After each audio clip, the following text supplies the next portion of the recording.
biyyaatti fi harkallee waan jettu jiraate haala amma deemaa jiru kana keessa. Egaa wanni guddaan wanni hin jedhu qabsaan hin kufaa qabsoon itti fufaa isin bira jirra bakka hundatti waan barbaachisaa ta'een isin waliin dhaabbanna hamma lubbuu teenyatti nuuyyuu dhufnee isin wajjiniin wareegamna duubatti hin deebi'na wal gurmeessaa ka'a kana booda bakka duubatti deebi'uun hin barbaachisaa miti wanni isaan sanyii duguuggadhaan nun deeman kana nuyi akka qoosatti ilaaluun nurra jiru. haa ta'anu jenneeti malee siyaasaa keessatti seenaan isaan lafa kaawwatanii seenaa sobaa hundumaayyuu gara dhugaatitti waan deemtuuf sodaasantu akkana isaan godhaatu jira. Sodaa isaan san qabasan immoo nuu mirkaneessutu nurra jira. Wanni duubatti deebineetu dhaabbannuuf jira. Addunyaan inuma laalti yogguu addunyaan laalte immoo wanni dhugaadhaa hin ooltu dhugaani beektu maal jetti akka kootiyyuu dhugaani quggiidha hin cittu jetti. Egaa akkuma san dhugaan hin deebitii bakkatti deebi'uuf jirtii jabaadhaadhaa. Mirkaneessa dhiiraaf dhalaadhaan wanni hundumtuuyyuu dargaggeeyyan shamarran hundumtuu bakka tokko ta'a lammiin hundi waliin qoodina dhaaba fi waan adda addaatiin waliin qoodina waliin jabaadha waliin dhaabbadha mirkaneessaa dhugaadhaan. Hiriirri nagaa har'a goone kun bu'aa maal qaba jettee yaadda? Hiriirri har'a goone kun akka gaariitti bu'aa qaba malee maaliif argisiifnee jirra eenyummaa keenya akka nus madaa jirru isaanii wajjiniin argisiisatu jirra wanni nuyi kana afaanitti hidhanneef tokkoffaa dhiiga isaanii kan dhangala'eessan akka biyya sanitti afaan hin qabne kan argisiisu dhugaan akka hin jirre biyya san keessatti kan argisiisu ta'uu isaati mirkaneessinee addunyaatti ibsina kana hin argisiisa addunyaanis ilaaltii nu faana deemu hundumtuyyuu hamma deemnetoo dhaabbannee biyya san keessatti isaanii wajjiniin dhumnutti nulleen hin dhiifne isinii waliin jirra qabeenyanis ta'e lubbuu keenya wajjiniyyuu kanuma kanan hin dhaamsu.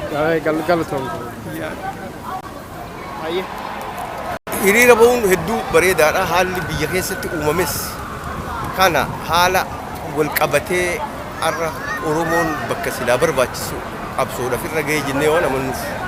Ammoo ilmaan Oromoo kan seera malee ajjeefaman kanaaf addunyaan akka dhageessuuf uummanni Oromoo bakka jiru hunda bahee sagalee ofii dhageessisuunis dirqama seenaan dhalootaa nurra kaayee waan ta'eef kana hobbaafachuuf baanee asitti argamne nuti jarra hundi keenya.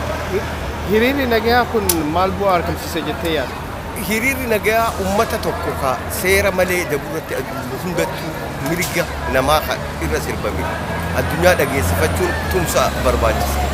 Tumsa sana argachuuf waan taate miidhama kee waan barbaadde himachuuf ammas mirgi namaa fi lubbuun namaa taqisaasa taatu akka addunyaan dhageessee mootummaa Itoophiyaa seera malee nama ajjeeftu san akka deeggarsan gooneef ni hanqisaa ni danda'a jennee yaadna wanni argamsiisu hagaluma kun ammoo namni uummanni ufumaa sossoo'utu waa isa agarsiisa ammoo sochii inni godhu addunyaan akka dhageessitu.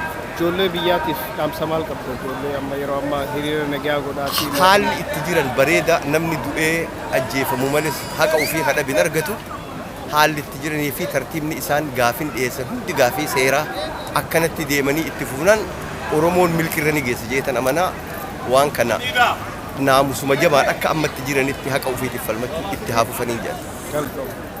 Hayye. Maal gaafachuu barbaadda? Fincilli gabrummaa ka'uu qaba. Oromiyaan Oromiyaa jalatti buluu qabdi. Finfinneen Oromiyaa jalatti buluu qabdi. Dhaadanoon ta'ee irrattis kanuma dinnee gabrummaadha. Barattoonni Oromoodha. Wayyaanedhaan dhumuun qabdu mirga isaanii falmachuudha qabanii mirga isaanii waan mirga isaanii falmataniif hidhaa fi ajjechaan ta'uu hin qabu. Yaadni keenya kana yaadni hin qabu guututti.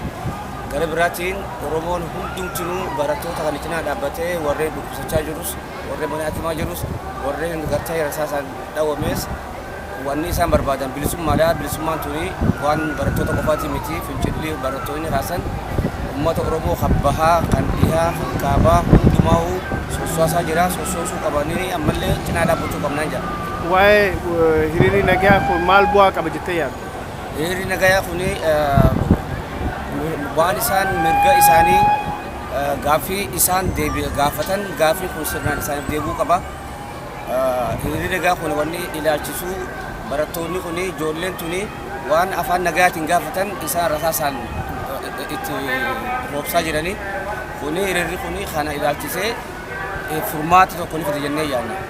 Maayirratti waan ijoollee hiriira nagaa godhaa jirtu achitti qawwee rasaasatiin dhumaa jirtu kanaaf dhaamsa maal? Isaaniif dhaamsa qabu ammallee jabaadhaa nutis bakka jirru isin bira jirra kan gartee miidhames rabbiin fayyaa isiniif haa laatu rabbiin akka isin fayyisu bilisummaa jazaan keessan bilisummaa akka taatu abdiin qabaan jaan.